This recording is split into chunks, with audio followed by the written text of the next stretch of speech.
Hello and greetings, everyone. I'm Pastor Edwin Strickland, and I serve as the Senior Pastor of Fellowship of Champions Church International, a worldwide ministry helping people to learn to live out their God-given dreams by walking in love and living by faith. And I get to be your host and your guide for this exciting journey that we're about to take that we call Ed Talk with Pastor Strick.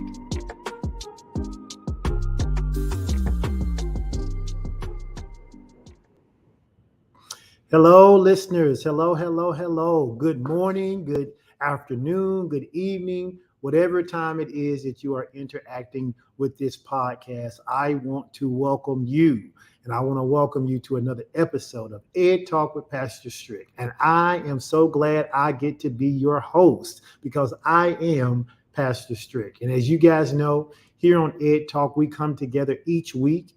And our goal is to blend the realms of knowledge, instruction, faith with real world solutions. And whether you're on a quest seeking to expand your knowledge base, whether you're looking to uplift your spirit, or maybe you're just looking to find some common ground between what is practical and what is spiritual, then I want you to know that you have come to the right place. Together, every week that we come together, our goal is to forge new connections. We want to bridge the gaps between our understanding. We want to spark thought, and we want to ignite curiosity by nurturing our souls, our minds, our will, our emotion, our imagination, and our intellect so that we can be the absolute best version of ourselves that we can be. And so I am super excited to be here today. This is our next to last podcast that we'll be doing for this season. We are in season 3. I can't believe it's been 3 seasons already. This is episode number 9, I believe. We'll come back in a couple of weeks and we'll finish off the season with episode 10. And I'm just super duper excited that you guys are coming. Each time that we have Ed Talk, I enjoy the feedback that I get in between these podcasts. Again, it's designed to be supplemental, right? It's not designed to replace your time in studying the Word of God. It's not designed to replace you studying the practical and natural things that you need to do in order to be successful. It is designed to be a supplement. And so with that being said, I'm going to ask you to do a couple things before we get started. One is to help me out with a little social media outreach. Go ahead, tag a friend, a family member, let them know that Ed Talk is live today.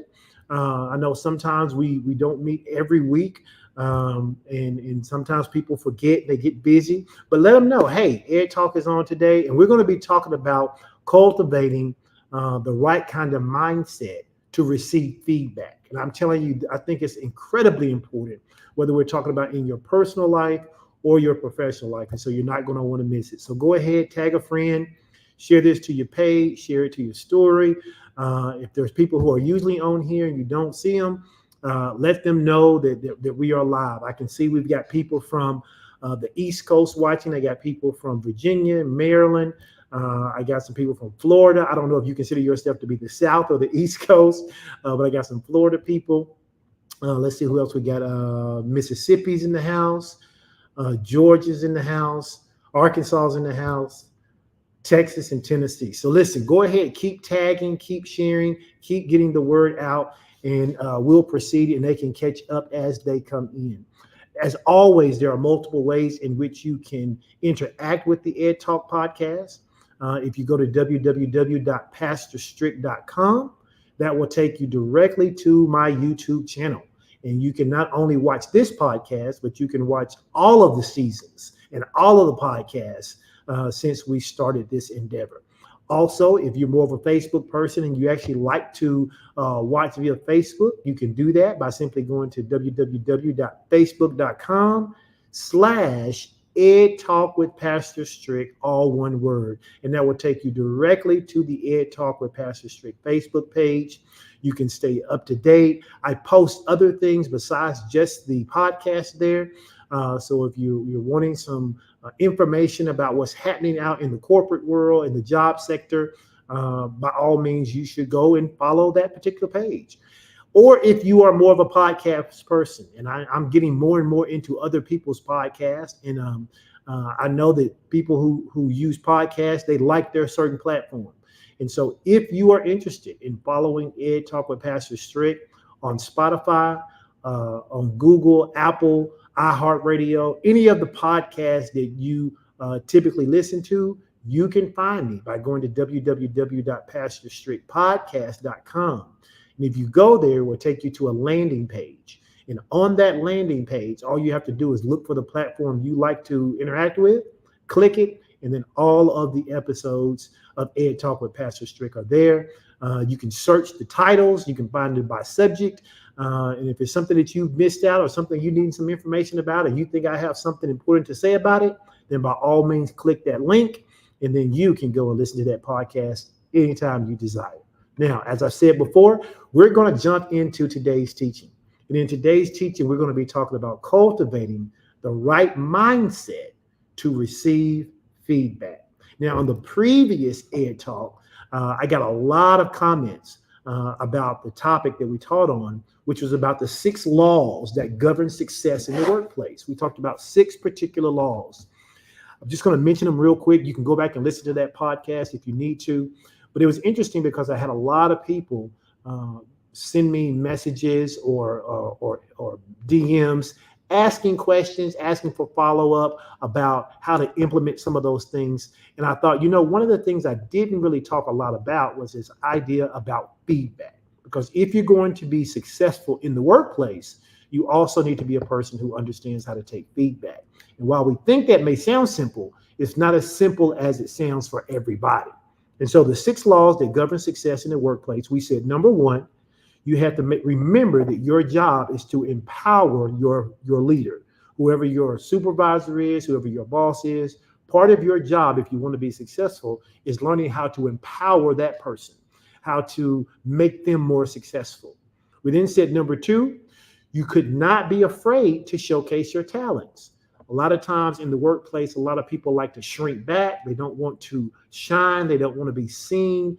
But that if you're going to be successful in the workplace, that you must learn how to showcase your talents and let people know that it was you who produced certain work product. Number 3, we said you had to seek mastery at all times, and that excellence in your performance should be the thing you always strive for. So to shorten that, we said you got to be a person of excellence. You got to be a person of excellence. Every project, no matter how big, no matter how small, you got to engage with that project as though it is the most important thing at the moment, right? It may seem small in your eyes. It may seem small in somebody else's eyes, but you got to approach it with excellence. And then number 4, we said you had to know what motivates other people. If you're going to be successful in the workplace, you got to know what drives your coworkers. You got to know what drives your boss. You got to know what drives your subordinates. You got to know what motivates them. You got to be able to get the best out of them. You got to be able to get them to go further than they were willing to go. And you got to know how to do that. And then we said number 5 was about embracing change and seeing change as an opportunity. A lot of people do not like change. I know that I mentioned if you don't like change, you should read the book, Who Moved My Cheese? I had about 2 or 3 people say, you know what? I read that book and I realized I was the mouse in the mousetrap. I was the one who was always getting frustrated every time something changed rather than seeing it as opportunity. And there's nothing like being self-reflective. And so for those who email me or message me that, I'm glad you saw that, because if you don't see change as an opportunity, you end up being left behind. It's interesting in the world that we live in now, we see so many different things happening with technology. The people who don't change, the people who keep trying to do things the way they've always done it, and they don't see change as an opportunity, and so they resist it, they're going to be left in the dust. They're going to be like Blockbuster and Hastings and Polaroid and some of those other companies who didn't change with the times. And then as a result, they now don't exist. And then number 6, we said if you're going to be successful in the workplace, that you had to cultivate a mindset of adaptability. You must be flexible. As my wife always says, you must be fixed on your outcome, but flexible in your approach, right? Dedicated to your outcome, but flexible in your approach. And so today we're going to talk a little bit about that because I think one of the things that hinders people and it stops people from being as great as they can be is that they do not know how to take feedback, right? They don't know how to take feedback. They don't know how to receive it. And then once they do receive it, many times they don't even know what to do with it. And so today I want to discuss this critical aspect of personal and professional development that I believe shows up many, many times in the workplace, but not just the workplace, right? But it can show up in relationships. It can show up in your home. It can show up in your church. It can show up everywhere. And that is the ability to receive feedback. Now, when I talk about feedback, I mean whether that's praise or whether it's constructive criticism.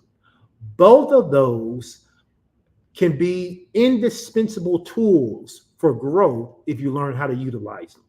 One of the primary reasons I believe that feedback is so vital for growth is that what it does is it enhances our self-awareness. One of the things that you have to have if you're going to be successful is you need a measure of self-awareness. In our day-to-day activities, many times we overlook both our strengths and our weaknesses because they're natural to us. And so as a result, we end up overlooking them and not paying attention to them. Feedback, however, provides us with an external perspective, helping us to see ourselves as other people do. And I think that's critical. We need to not only be self-aware and see ourselves, but we also need to know, how do we show up? How do you show up as a spouse? How do you show up as a parent? How do you show up as a congregational member? How do you show up as a leader in the church? How do you show up as a leader on your job? How do you show up as a co-worker? How do you show up as a supervisor? How do you show up as a subordinate?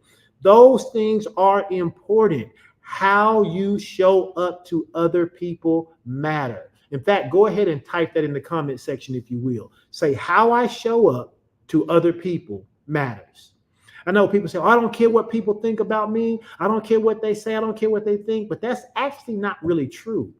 If indeed you are looking to progress, if indeed you're looking to be promoted, if indeed you're looking to get a raise, if indeed you want to find favor in the eyes of other people, it does matter how you show up. It does matter how other people see you. How you show up to other people absolutely matters. Now, this broader perspective is essential for recognizing areas where we excel, but also areas that we need improvement. I need to know, what do I do well? I need to know what other people think I do well. I also need to understand, what can I improve on? What do other people think I need to work on? Those things are important.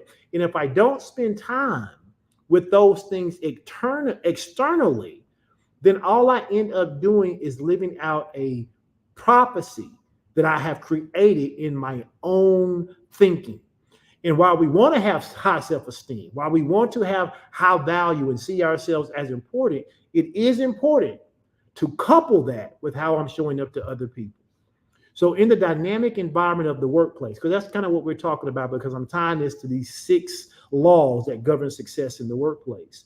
So in this dynamic environment of the workplace, one of the things that I think is very important, no matter what field you're in, literally, no matter what field you're in, this idea of continuous improvement is key to both staying relevant and competitive. If you are going to be relevant, if you're going to be competitive, I don't care what industry it is in. I don't care whether you're a heart surgeon or whether you are a daycare worker. Continuous improvement is the key to both staying relevant with what's happening in your field and competitive.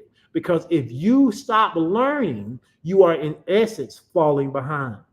Why? Because feedback, what it does is it acts as a guide for us, right? Directing us toward the skills and the behaviors that need refinement, that will keep us relevant, that will keep us competitive, that will keep us being the people whose name keeps coming up in the decision makers' minds and out of their mouths. When we embrace feedback, what we really do is we open ourselves up to new ideas and to new approaches. I'm not saying feedback, receiving it is always easy, but when we do it, when we are open to feedback, we open ourselves up to new ideas and approaches. I can't tell you the number of times I've known people who have hired coaches, right, to assist them in some endeavor, whether it was personal improvement, maybe it was in athletics, maybe it was in their writing, maybe it was in their public speaking. They hire a coach to assist them, but then they don't take the feedback of the coach. The whole idea of receiving external feedback is to keep you relevant, is to keep you competitive, but it's also to make sure that you are being exposed to new ideas and new approaches. Why? Because when you're exposed to new ideas and when you're exposed to new approaches, what happens, it begins to foster this culture of continuous learning, continuous improvement, and continuous development in you.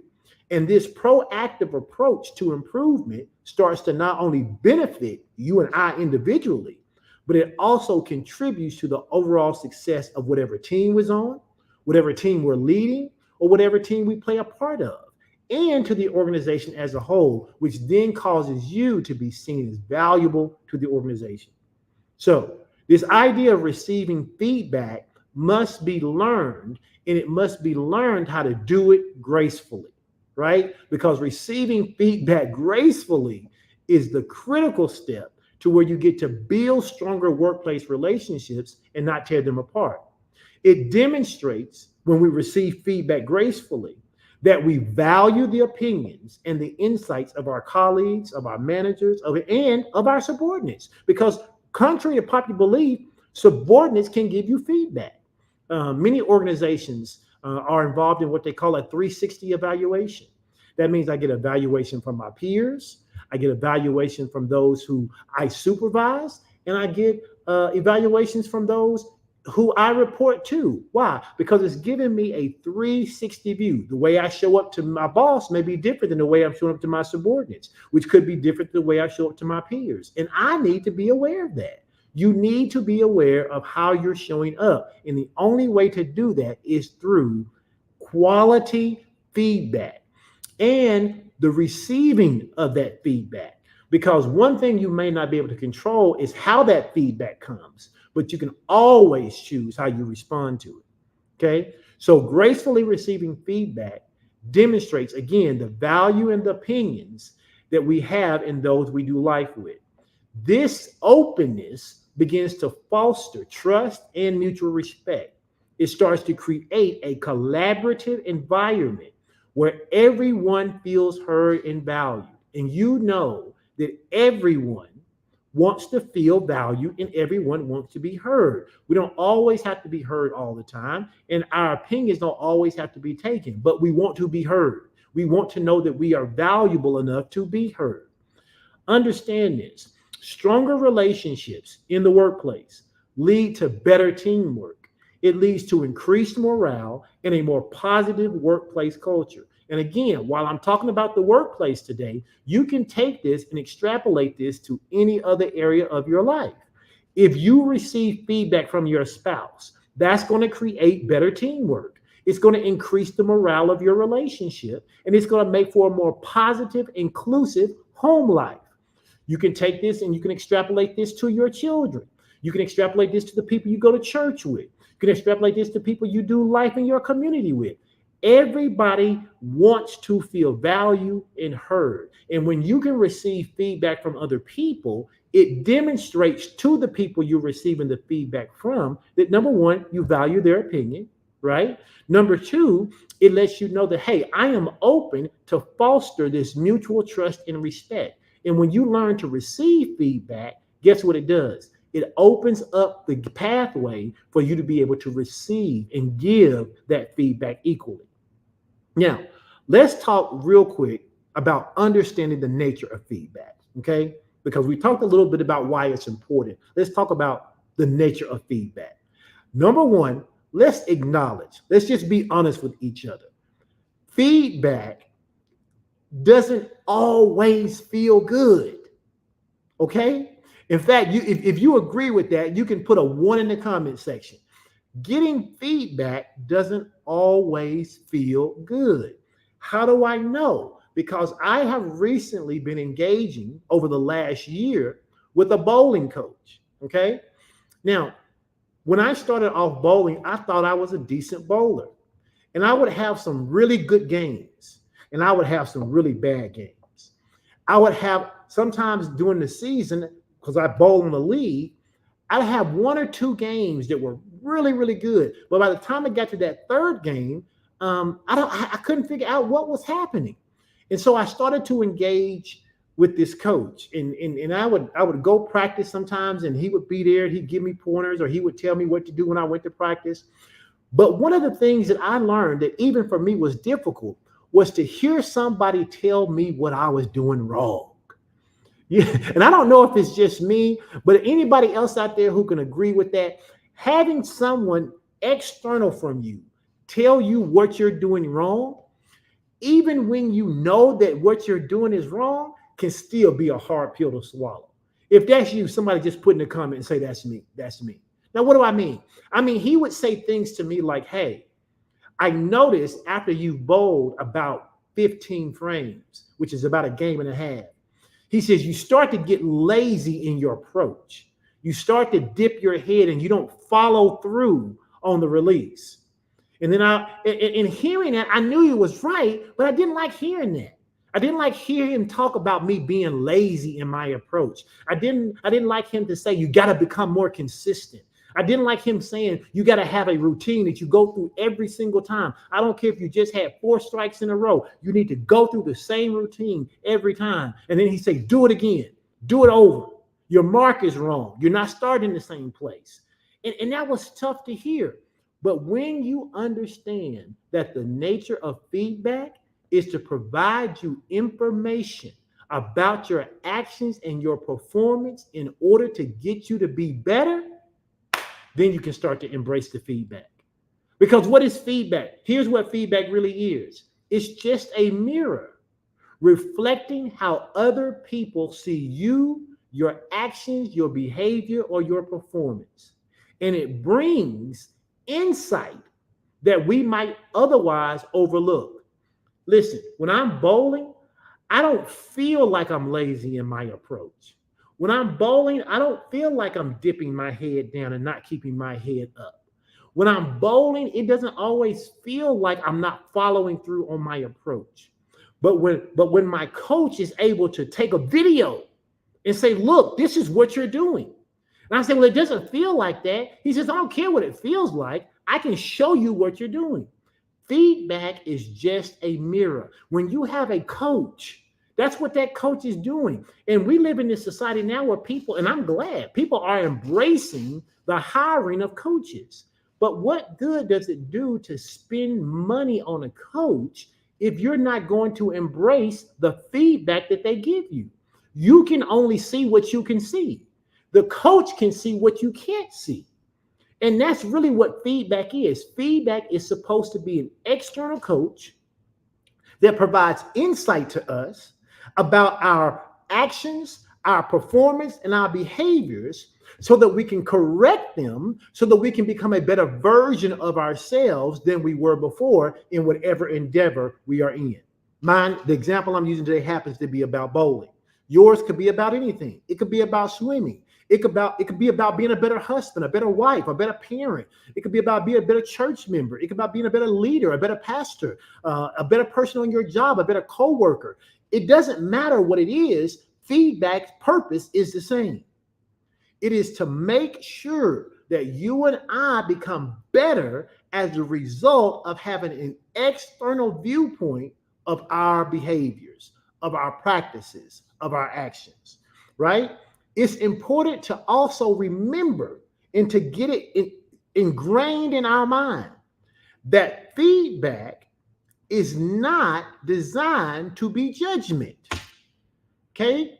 Feedback is not designed to be judgment. And I think people get the two mixed up. And so people either feel like they don't want to hear feedback because they don't want to be judged, or they don't want to give feedback to someone because they don't want to appear to be judging someone. But feedback is not about judgment. It's not about the judgment of our worth. It's not about the judgment of our capabilities, but rather feedback is about opportunity. It's an opportunity to gain a different perspective. The example I used about bowling, what's the perspective I'm trying to gain? I'm trying to gain a perspective that would allow me to not have inconsistent games.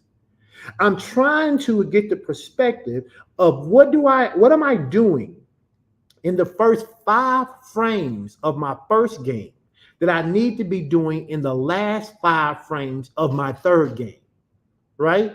Because there's 10 frames in a bowling game. So 30 frames in a series.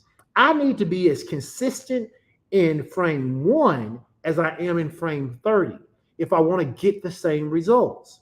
And so I have to constantly be having this external feedback to make sure that I am not slipping, watch this, into bad habits, like getting lazy on my approach, like dipping my head, like not following through on the release, like not pushing the ball out on the lane far enough because I've gotten tired through the process. That is what feedback does for us. But in order to actually be able to use feedback, you're going to have to shift your perspective about it. What do I mean? You have to shift your perspective from feedback being criticism to this idea of being a constructive input. Let me explain. The first step in developing the right mindset is to shift your perspective. Your perspective determines everything. Think about it. You can take 2 people, one person who you really like and you really enjoy, another person who you don't really care that much for in terms of being around them and their personality. Listen, I know you're born again. I know you saved. I know you love everybody, but let's be real. There are some people who rub us the wrong way. So if you got 2 people and one you really, really, really enjoy being around and another person who you could really just do without, both of those individuals can say the exact same thing to you in the exact same way, with the exact same tone, with the exact same infliction. In one of them, you can receive with gladness. The other one would get on your nerve. Why? Because it has to do with the perspective. It has to do with the fact that the person you liked, it wasn't what they said, it's who said it. And for many times, we reject feedback, watch this, not because of what was said, but because of who said it. And if you want to become better at whatever it is you want to be better at, if you want to become better in the job market, which is what we're talking about here today, kind of about being successful in the workplace, regardless to who gives you the feedback, you have to be able to shift your perspective and ask this simple question. Is there any truth in the feedback? Is there any truth? I don't care if Kristen said it. I don't care if Ralph said it. I don't care if Mama San said it. I don't care if Centrisa said it. I don't care if Courtney said it. Whoever said it, is there any truth in it? And if there's truth in it, how do I use that truth to get better? Understand this. Oftentimes, unfavorable feedback feels like criticism because it's unfavorable. It's unfavorable. If you're the leader, and I know I just saw Chris's comment popped up with the heart, with the fire on it. Chris is our praise and worship leader. There are times she has to give feedback to the praise team. She loves them, but in giving the feedback, it doesn't always feel good to them. Why? Because anytime you have to give unfavorable feedback, it feels like criticism. I know for a fact I can't sing.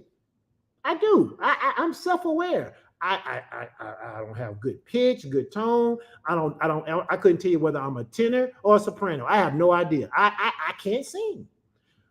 But even though I know I can't sing, if I'm singing and someone tells me I can't sing, that still feels icky. It still feels like criticism, even though it's not criticism. Even if they were to say, "Hey, that's not how you sing that part. Here's how you need to do it." Even though I know they're right, because I don't even know the part, let alone how to sing it, it still feels like criticism. But if I want to be a singer, I have to learn to shift my perspective. I have to learn to be like, you know what? This may sting, but what's the truth in this? The truth in that is I am on the wrong pitch.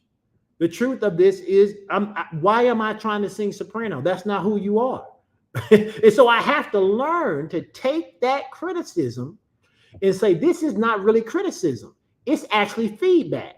And if I shift the perspective from criticism to feedback, then boom, now I can grow.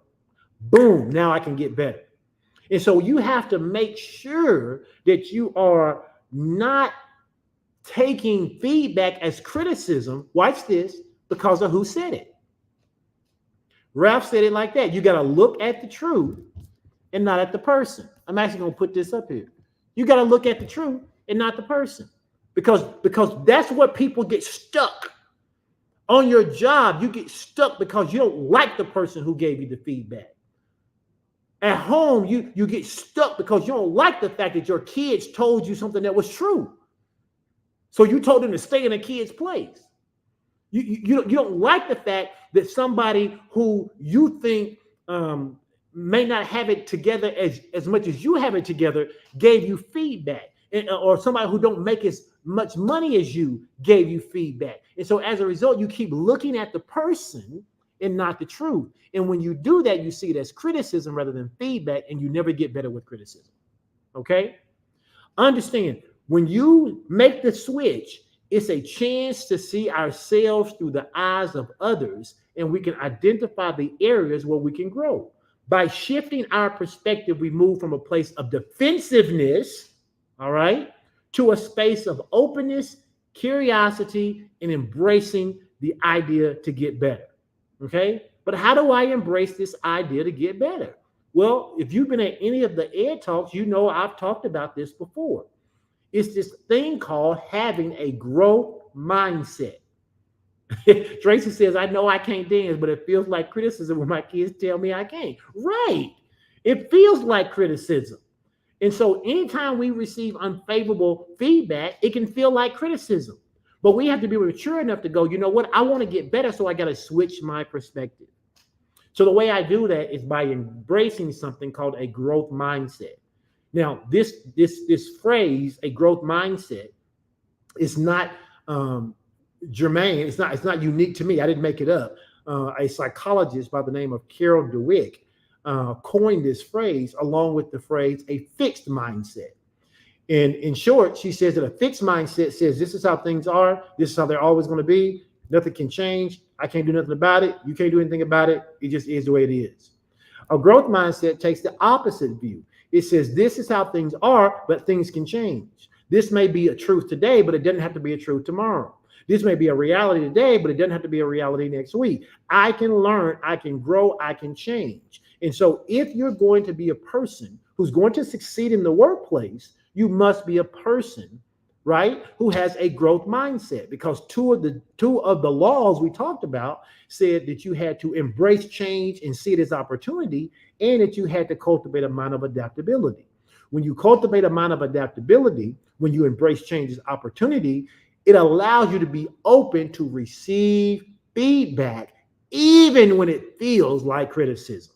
Okay? So we have to embrace this growth mindset. With a growth mindset, unfavorable feedback becomes a guide for our learning journey. Okay? Let me say that again. When you have a growth mindset, unfavorable feedback becomes a guide for your learning journey. And it does not become a threat to your self-esteem. It's important for you to understand that, because if you hear feedback and you equate it as criticism, it can start to chip away at your self-esteem, because you start to believe it as criticism about your worth, about who you are, about your capabilities. as opposed to feedback about behaviors and actions that can be changed to allow you to get better. Okay. How do we do that? How do we do that? We do it by practicing active listening. And I've said this before and I'm going to say it again. Active listening is a skill that must be learned.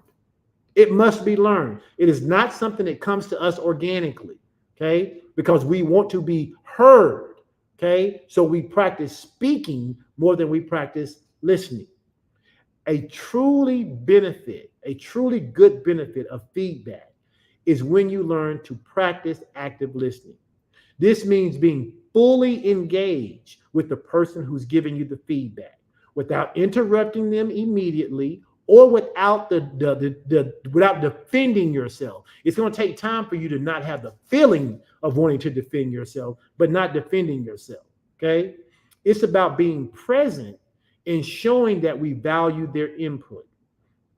Active listening helps us understand the feedback in its entirety and demonstrates respect for the person offering. Share you a funny bowling story, okay? Because I'm talking about bowling today because I'm prepping and doing a lot of practice, getting ready for a league to start back in August. So the other day when I went bowling, I was the guy who works with me was there, and he was bowling on a couple lanes down, and I was bowling one or two lanes over. He'd come down, he'd see some things, he helped me correct some things. And I got into this space where I kept getting a 9, okay? 10 pins in bowling. I was throwing the ball exactly where I thought I was supposed to. I was throwing it at the right speed because I could check the monitor and see my speed. I felt like I was following through. I felt like I was getting good push. I felt like I was keeping my head straight, keeping my head up. And I kept getting that 9, 9, 9, 9. And he was telling me some things I need to correct. And I did it again. I got a 9. I said, see? And I said to him, I said, see? I said, I did it. I said, but I still got a 9. He said, you didn't do it. He said, I can prove to you you didn't do it because I'm going to do what I told you to do. He gets my bowling ball, which doesn't actually even really fit his hand, and he does what he's telling me I should be doing with the push, and he gets a strike. And it just reminded me that we have to be so careful that when we're giving feedback, we don't go back into that old habit of wanting to defend what we're doing, right? Because the whole goal of feedback is to get that external evaluation so we can be better. So the next time, immediately, the next time I got the ball, I focused on exactly what he said. I was in the same place. I felt like I was doing exactly the same thing, but I overemphasized the push. And when I did, I got a strike. He says, that's what you need to do every time. And so feedback helps you correct even the smallest of things, even when you think you're getting it right. But it won't work if you jump to defend yourself. It won't work if when you're getting the feedback, all you're thinking is, who are they talking to me? They don't know what I'm doing. I am doing it right. I'm doing it the right way. I'm doing everything you said. I am listening to you. But in essence, our body on the inside, it's not listening. We're rejecting it. Why? Because our body wants to defend us. Our mind wants to defend us. And so you have to be extra careful to practice the art of active listening. Because if you don't practice the art of active listening, the feedback will not benefit you. Okay? Exactly, Ralph. You got to be open even when you think you've done it correctly. Even when you think you've done it correctly. Listen, I can't tell you how many times that's been true in my marriage. I thought I was doing something correctly and I wasn't getting the right results. Right? But then I got some external feedback, and after I stopped being stubborn and listened to the external feedback and did it the way the external feedback told me, then I started getting the results that I desired. Why? Because you see things from your own lens. Okay? You see things from your perspective. Feedback actually has a different viewpoint. It's like saying you can't see what you can't see. And if you can't see it, you can't see it. But when you can see it, then you can change it. And that's what feedback is designed to do. We talked a little bit about this when you got to learn to separate the person from the feedback. You got to separate the person from the feedback. It's easy. or it's easier to take unfavorable comments from somebody who you love, right? Someone you care about. It's a little easier. It's also easy to take unfavorable comments personally, and you can't do that. You cannot take feedback personally. Somebody put that in the comment section. Say, I cannot take feedback personally. I cannot take feedback personally. We must remember that the feedback is about our actions. It's about our behaviors. It's about our performance. The feedback is not tied to our intrinsic value. I'm valuable whether I can sing or not. You're valuable whether you get the promotion or not.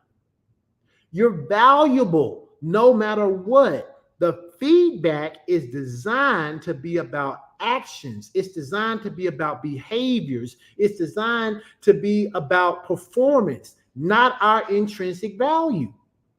It's the reason many times husband and wives don't want to tell each other the thing they need to do or change until they're so upset that they say it in the wrong manner. Because they think that by telling your spouse, by telling your kids, by telling your family, by telling the people you live and work with, you think that by telling them something, that it has to do with who they are as a person. In fact, so much of society believes that those of us who are willing to say something and give people feedback sometimes are looked at as people who are mean.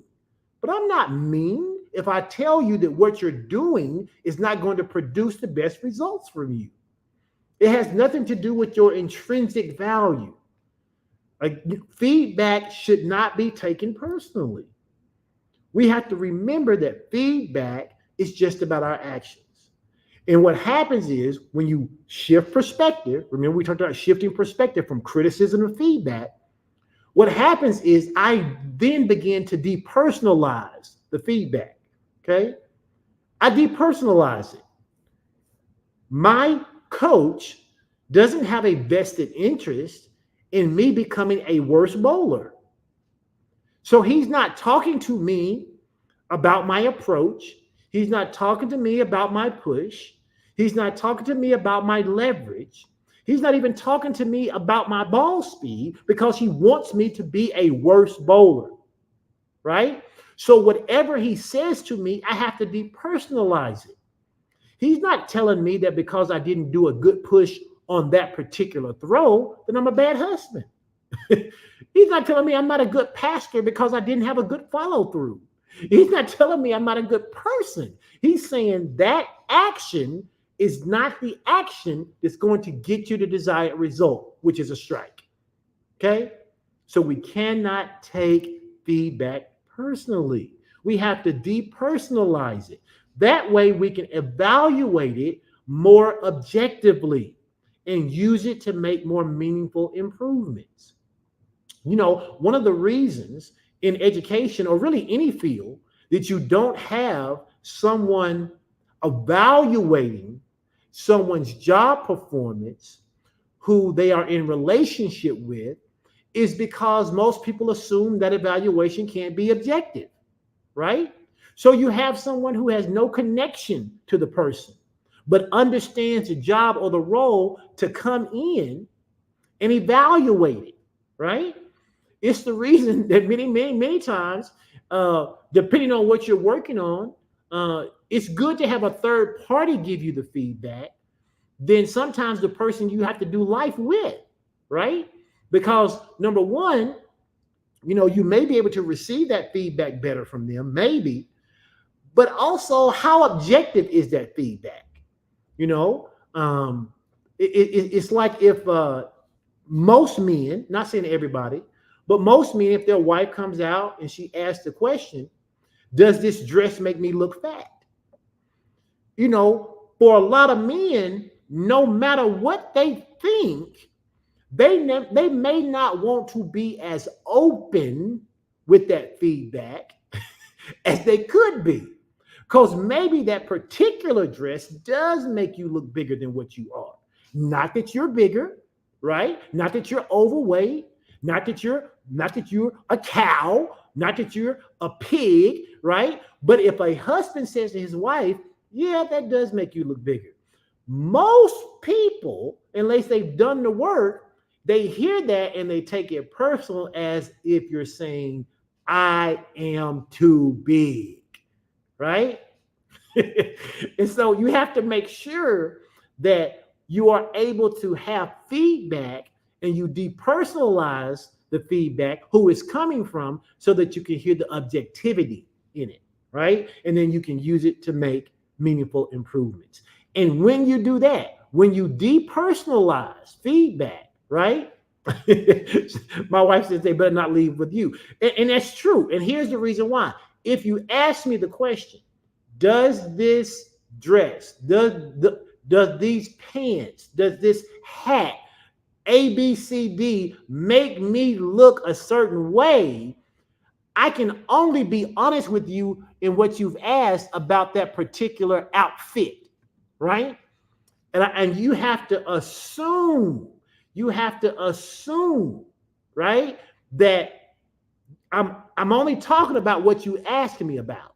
And so if you're sensitive and you say, does this outfit make me look fat? And it does, and I say yes, because I'm answering the question. Now, you can sweeten that and go, oh, you're beautiful no matter what you have on. That wasn't the question. The question was, does this outfit make me look fat? And if the answer is yes, and you can depersonalize the yes, then you could be objective and go, okay, here's the next thing you do. You ask clarifying questions. What's the clarifying question about this particular dress? Is it the way it's cut? Is it too short? Is it because I have an elongated torso and short legs so it looks bad? Is it because my legs are longer but I have a short torso? Is it because this is a pencil, what is it called? A pencil type dress? Or is it the shoulders are too broad? Or what? Then you begin to ask the clarifying questions about that outfit, so that if you don't want to look bigger, then you can move that kind of outfit out of your wardrobe and start to get more outfits that accentuate your body type, so that when they ask the question, does this outfit make me look fat? Then you can go, absolutely not. That is a very flattering outfit on you. Okay? That's how we take feedback. That's how we take feedback. But if you're the person who's asking the question and you only want the answer that you've already decided you want to receive, then what good is feedback? Okay? And if you are a person like that and you show up in the workplace, you won't get promoted. You will not get, if your the supervisor's job is not just to pat you on the back and tell you that you're the best thing since sliced bread, and that the sun doesn't shine until you show up at work. That is not your supervisor's job. A really good supervisor has a great balance of telling you what you have done that is excelling, but also being able to identify the areas in which you could improve so you could become better. And if you have a supervisor who is always only ever telling you what you're doing good, that is probably a supervisor who's not very good at looking at their own weaknesses. Maybe because they're not good at looking at their own weaknesses, they're not good at looking at yours. And if you have a supervisor who can only ever tell you what you're doing is wrong, it's probably a supervisor who only ever internally tells themselves how bad they are. You need a balance. You need a balance. You need someone who can say, hey, in this case, my coach says to me sometimes, he goes, you know what? You do really, really good with your ball speed. I do really, really good with my ball speed. I don't always do really good with my push, and I don't always follow through. But my ball speed is pretty consistent. I've gotten that down. So he says to me, listen, your ball speed is pretty good, but when you don't push with the right ball speed, this happens. Okay? When you don't follow through, even though you got the right ball speed, this happens. So these are the two areas in which we need to fix. Great on the ball speed. I've never seen anybody as consistent with their ball speed as you are, throwing two fingers. That's great. You're doing great. But we got to work on that push. Okay? Got to work on how you're pushing off toward the foul line. We got to work on that follow through. Okay? But if all I hear though is, oh my God, I'm not good at the push, or I'm not good at the follow through, then nothing else matters. Okay? So you have to learn to ask those clarifying questions, because clarifying questions help you to become clear about what you can improve on. Okay? And then once you've done that, now it's time to reflect and take action. After receiving feedback, you got to take time to reflect on it. Okay? As you can tell, even by this teaching, I spend a lot of time, even when I'm not bowling, thinking about bowling. I do. I think about it. I watch bowling. I go to YouTube. I watch professionals who are doing it. I'm watching what they're doing. I'm watching to see when they make mistakes. I'm watching to see their body language. I'm watching to see how they recover. Why? Because my goal is to be a better bowler. Okay. I started off bowling. When I first started bowling about a year or so ago, actively again, I was probably like a 135, 145 bowler average. Okay. I've got my score up to about 185. My goal is to become a better than 200 bowler. That's my goal. Okay. My kids getting ready to go off to college. My wife is always busy, got lots of things to do. One of the things I've always wanted to do is to be a good bowler. I have the time now, but having the time is not enough. I got to be able to receive the feedback. I got to be able to depersonalize that feedback so that I don't become defensive in taking the feedback, because if I do, then I won't implement the feedback. Once I depersonalize that feedback, I can now ask good questions. Good questions have helped me to come to a good result. I can ask the good questions. Okay, when you say push, what can you show me what you mean? Okay, I want to do it. I want you to video me, because this is what I think I'm doing. Tell me, show me on the video what I'm actually doing. Okay, and then I have to go practice. I have to go practice. If you are a person and maybe you're not comfortable with public speaking, but you need to be able to publicly speak because the next promotion you want on your job is going to put you before the board. It's going to put you before your team. It's going to put you before your division. It's going to put you before your region. And you need to be able to stand up there with confidence and speak to the region, to speak to the division, to speak to the department. How do you get there? Practice. You get there by practice. Somebody may tell you, you have a lot of ums. You say, or you say, all right. You have a lot of nuances in your speech that you may not even pick up on. But unless you have an external coach to give you feedback that says, hey, in this 20-minute speech, you said and 77 times. Or you said the word right 55 times. Or you said the word okay 33 times. You need somebody to give you that kind of feedback, and you can't be like, oh my God, they didn't even hear anything I said. They just sitting there counting the number of times I said it right. Yes. That's what they were doing, because the goal is to get saying right out of your vocabulary every time you say something, right? It's to get it out your vocabulary. And so you got to then go practice. Reflection helps in processing the feedback. You got to think about it. You got to think about it. You got to visualize it. You got to go over it, even when you're not doing it. Listen, I'm bowling when I'm not bowling. I'm telling you, I'm bowling. The whole time I'm talking to you, I'm bowling. Why? Because I'm going to practice. But I'm bowling, okay? I'm bowling in my mind here before I get to the lanes. Why? Because I need to see my approach. I need to see my right hand following through. I need to see not dipping my head down. And I need to keep my head up. I need to practice. It's not enough just to listen to feedback. It's not enough to just pay a coach and say, oh, coach, I love you. Coach, you so awesome. Ooh, coach. Ooh, coach, you sure know what you're talking about. Yeah, but do you know what the coach is talking about? And do you know what the coach is talking about enough that you're willing to go out and practice it? Okay? So it's not just enough to listen to feedback. You must also take action. Somebody put in the comment section, I must take action. I must take action. And then I have to identify the specific steps I'm going to take to address the feedback. One of the things I learned to do, because I'm talking about bowling, is I developed this nuance thing that I do to help me slow down. So every time I get ready to go get my ball out of the ball return, I pick my ball up. I take my right arm, I put it in the air, and I shake it. That's all I do. I shake it. Why? Because shaking that right arm makes me slow down. It sends a signal to tell me, okay, remember your push and remember your follow through. And every time that I grab the ball and I get ready to go do it, and I don't stop, and I don't put that arm up, and I don't shake it like this, and I don't put my hand back in my ball, every time I end up not pushing, or I end up not following through. So I got to learn to get to the place where I practice enough that the action I'm taking becomes something that I do automatically.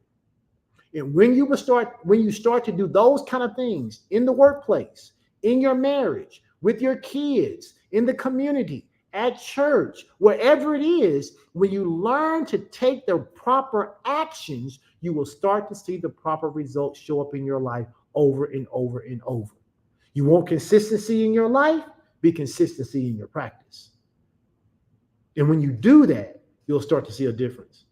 And then after you do that, you got to go back to the thing that none of us like to do, which is ask for more feedback. You got to ask for feedback.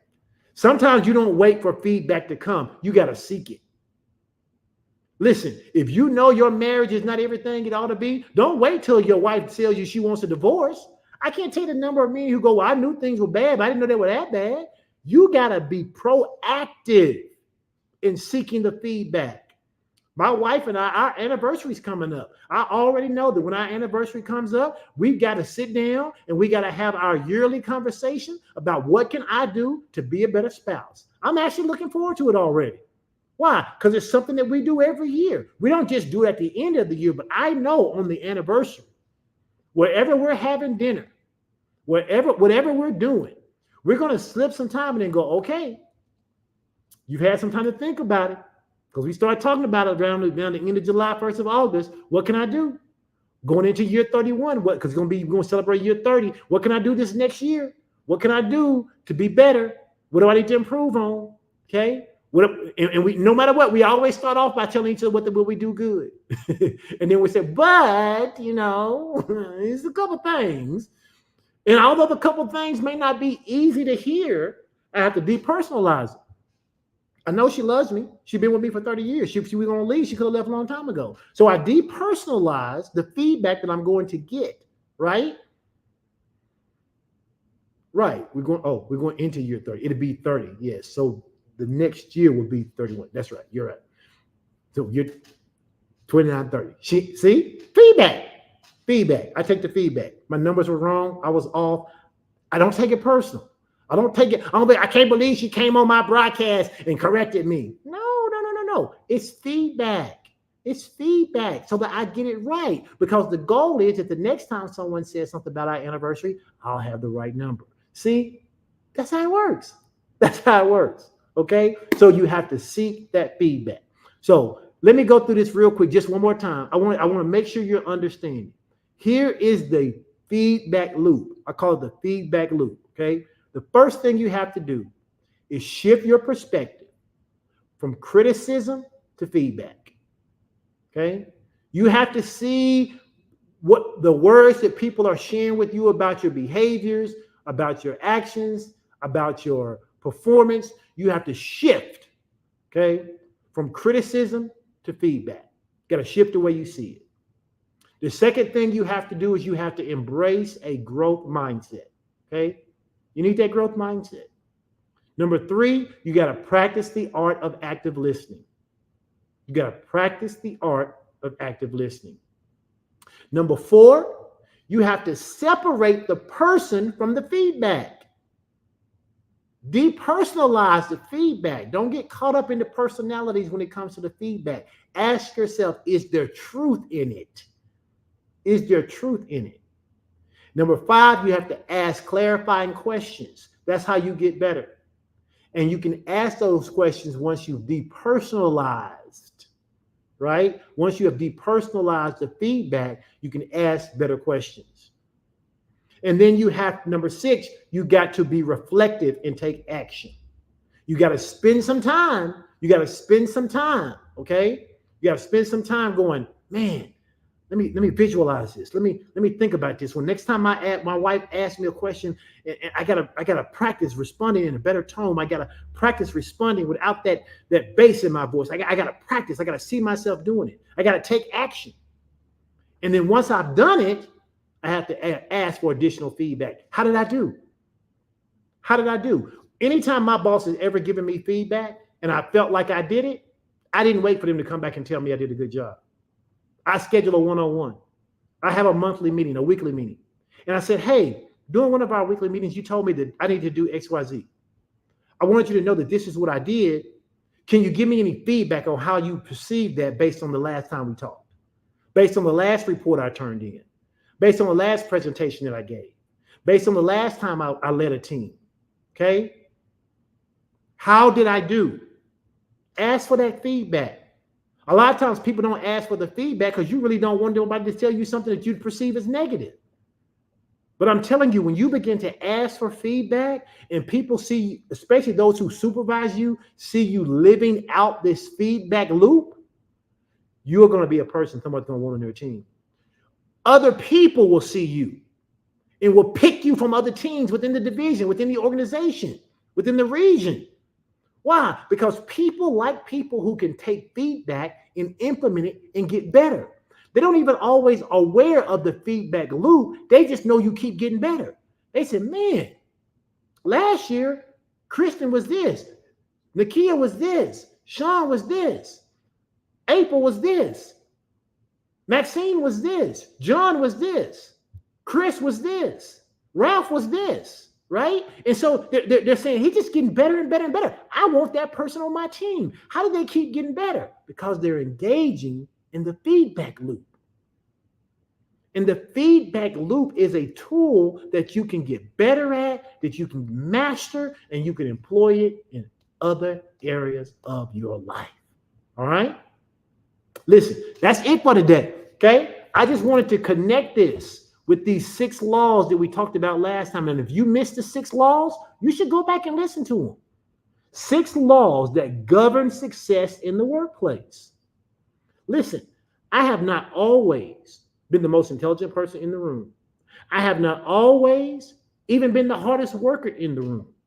I haven't always been the most talented person in the room. But I learned very early in my career in how to appeal to the people who supervised me and the people who I led.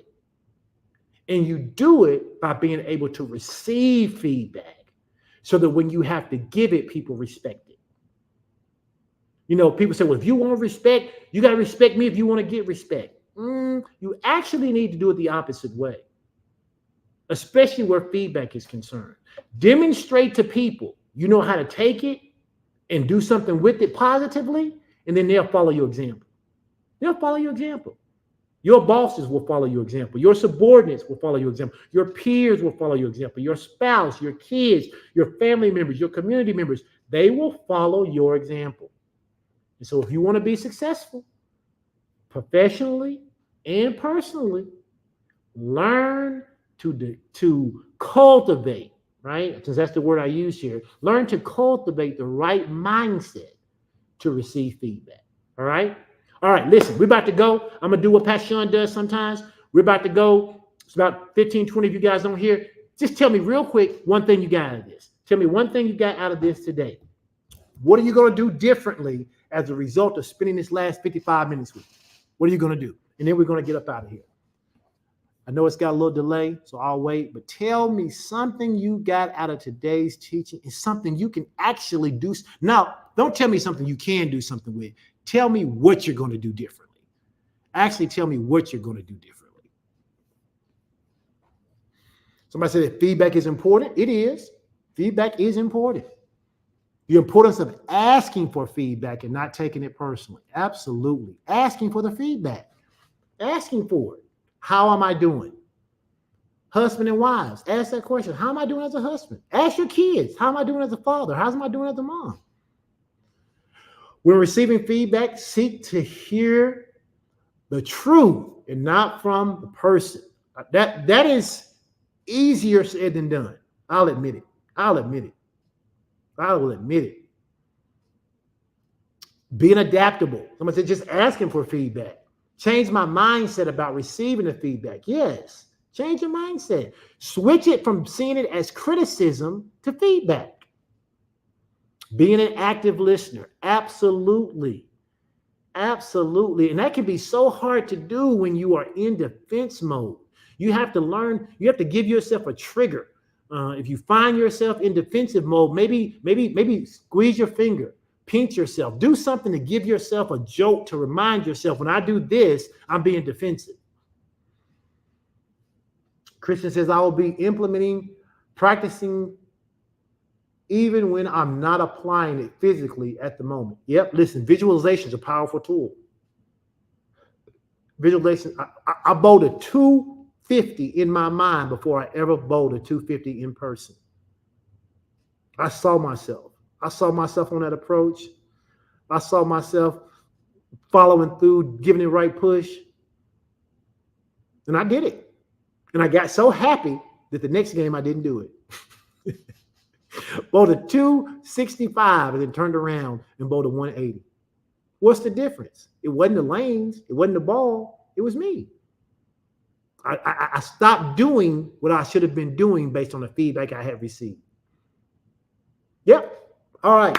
All right. I appreciate you guys. Y'all keep posting. And those of you who are just hearing it, maybe you came in later, keep posting. Absolutely, Kev. Depersonalize that feedback. Listen, you can avoid a lot of arguments with people who you are in close relationship with if you learn to depersonalize feedback. Because when people you're close to start to give you feedback, man, that feels a lot different than just some third party. It hit different. And if you're not careful, you start to take it way personal when you should. So depersonalizing that feedback is so important. All right, listen, I appreciate you guys. I will be out. You're welcome. You're welcome. You're welcome. Courtney, very welcome. I will be out the next time that I do an Ed Talk, and it will be the last one for season 3. Will be Tuesday. Where's my phone? It's not the 18th. It'll be Tuesday, the 25th. June the 25th. June the 25th will be the last Ed Talk of this season. We'll take a little short summer break, and then we'll be back in the fall. Listen, if you say, oh, no, don't go. Listen, go back and listen to the ones you haven't listened to, okay? I understand everybody doesn't make them all, but if you enjoyed this one, I have several more that I've done around this idea of workplace improvement. So I encourage you to go watch those, okay? Yes, Ms. Thomas, go watch it from the beginning. Hopefully it's a blessing to you. I talk a little bit about connecting those 6 laws that govern success in the workplace, and then we tie receiving feedback in there with it. So listen, God bless you. I appreciate you all. Have a blessed day. Have a blessed week. Implement these practices in your life and get better and better and better at everything you engage in. All right. All right. You guys take care. I'll see you later. Bye-bye.